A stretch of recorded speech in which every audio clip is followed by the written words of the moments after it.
Anterior loaded squat. The anterior loaded squat is really great for learning a squat movement pattern.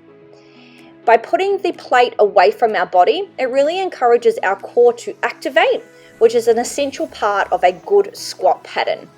You'll see here Hannah has her feet hip width apart. She will extend the plate away from her, asking her core to engage. She'll pop her ribs on top of her hips, coming down into the bottom of a squat in a controlled manner. You'll see that she's not dropping too low, she's coming just below that hip crease and keeping that plate extended the whole time.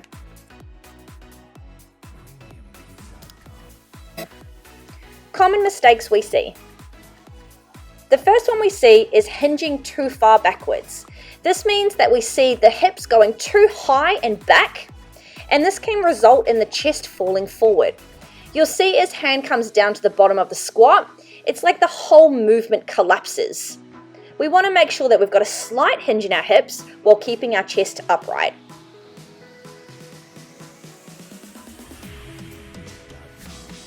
Another thing we see is not hitting full range of motion, meaning we're not getting deep enough in our squat.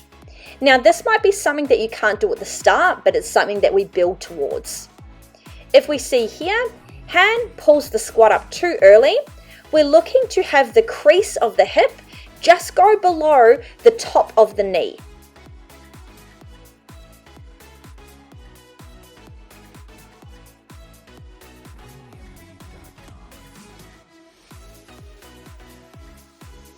Another thing we see is knees caving in. Now this can be because feet start caving in, which can impact the knees, or it could be the knees itself. You'll see here as hand comes down, the knees are all over the show. They are not tracking in a steady position. We want to make sure that we hold our knees in a steady position from the top of the movement to the bottom of the movement.